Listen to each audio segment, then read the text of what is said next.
notre colloque est l'aboutissement des travaux qui sont conduits par le Cercle pendant toute l'année.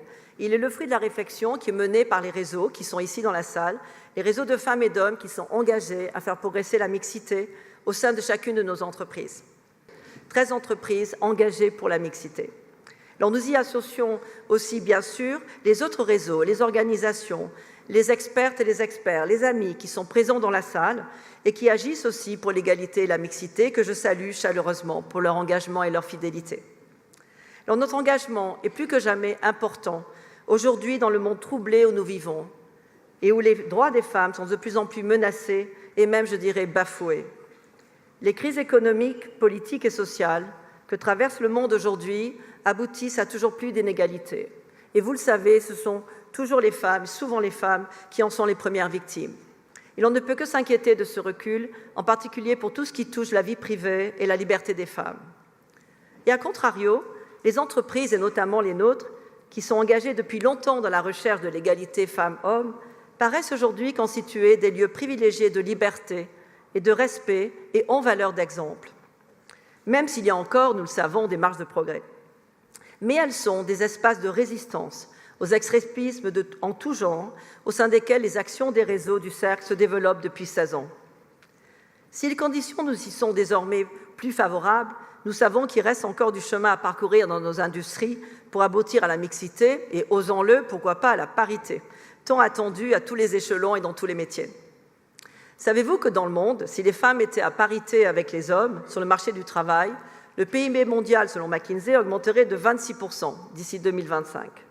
Et il est aussi démontré par de multiples études que les entreprises qui comptent plus de femmes dans leur management sont plus performantes, mais aussi, non seulement en termes financiers, mais aussi en termes d'épanouissement des salariés.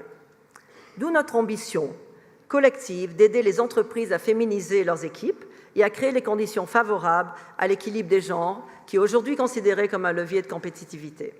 Alors aujourd'hui, le Cercle Interrel, considéré comme un réseau pionnier, engagé depuis longtemps pour la mixité, est devenu un lieu de réflexion collective commune et reconnu. Il est considéré comme un think tank au service des entreprises. Il est désormais partie prenante du débat public à l'échelle nationale et internationale. Et cette reconnaissance est le fruit du travail de chacune et chacun d'entre vous, des réseaux des entreprises membres du Cercle. Nous pouvons être fiers de ce chemin parcouru depuis 16 ans et de la notoriété qu'il nous vaut. Et votre présence, nombreuse, à notre colloque, témoigne concrètement de cette vitalité. Nous allons échanger avec les dirigeantes et les dirigeants de nos entreprises sur les conditions que leurs entreprises doivent créer pour faciliter la carrière des femmes et aboutir à la mixité à laquelle nous aspirons. Je les remercie pour leur présence ce matin, pour leur soutien et leur engagement aux côtés du Cercle. Je voudrais d'abord que vous puissiez applaudir pratiquement la parité de cette table ronde. Il y a 3 ans, ce n'était pas du tout comme ça.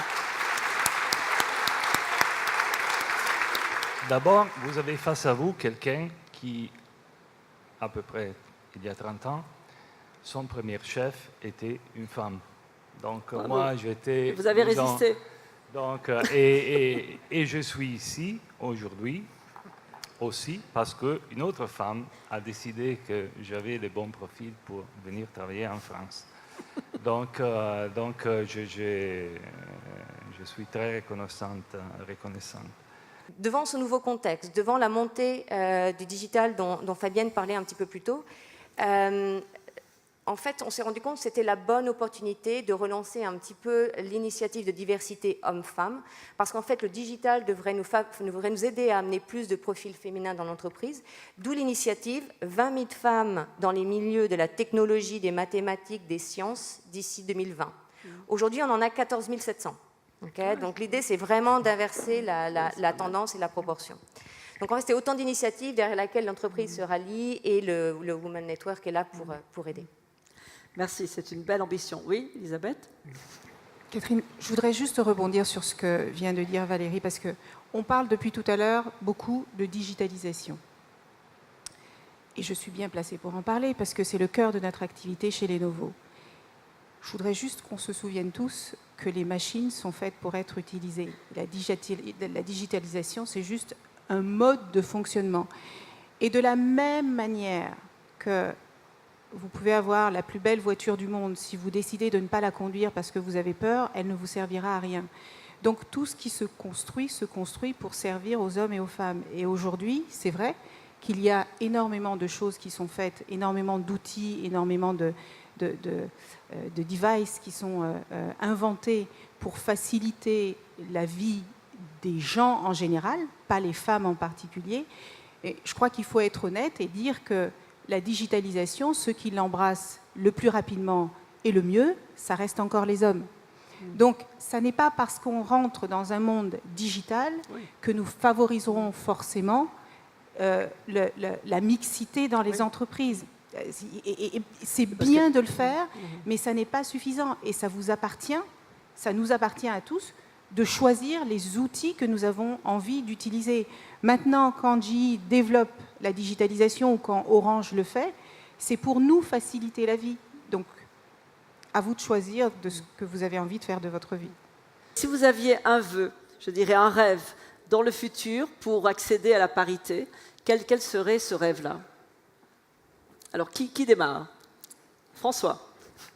Bon, alors après tout ce que je viens d'entendre, je pense que le rêve qu'il faut formuler, c'est qu'il y ait davantage d'hommes au foyer. Et qu'en fait, et je dis ça pas simplement sur le ton de la boutade, c'est que je vais faire part d'une expérience, c'est que dans ma précédente entreprise, une de mes proches collaboratrices, qui était la directrice des cadres, c'est un poste très important, en fait, un jour m'a dit, et donc elle était extrêmement investie, mais elle me dit, mais mon mari est à la maison. Mon mari est à la maison, il s'occupe des enfants, il fait les courses, il s'occupe de la maison. Bon.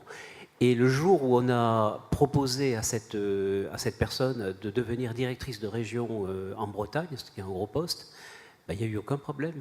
Son mari a suivi, ses enfants ont suivi, et il n'y a eu aucun problème. Et je peux vous dire, ça a changé ma façon de voir les choses. Ça a changé ma façon de voir les choses. Donc voilà, je pense qu'il faut qu'il y ait davantage d'hommes au foyer demain. Très bien, un second rêve. Merci, merci François. Qui veut prendre la parole? Allez, Philippe.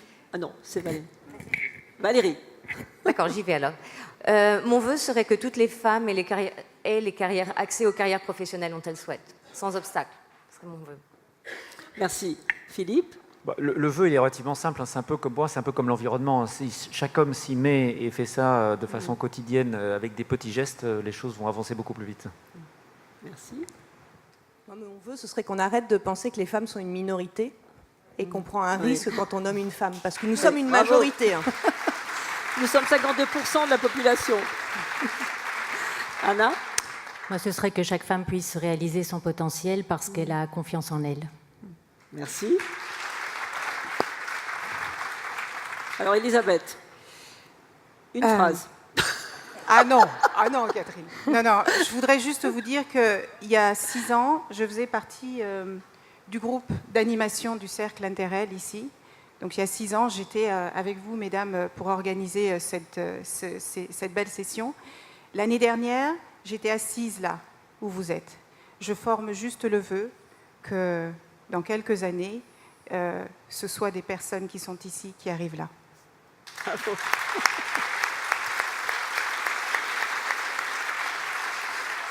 Et Fabienne, je pense que oui. Fabienne? Moi, je fais le vœu que la diversité, au sens large, se développe plus. Parce qu'il y a la diversité homme-femme, il y a celle culturelle, il y a celle ethnique. Je pense que plus on sera dans une société qui accepte la diversité, plus moins ces questions-là se poseront, quelle que soit la minorité concernée. C'est un enjeu de société, au-delà d'entreprise. Merci. Flavio, le mot de la fin. Oui, un gros pour moi, c'est...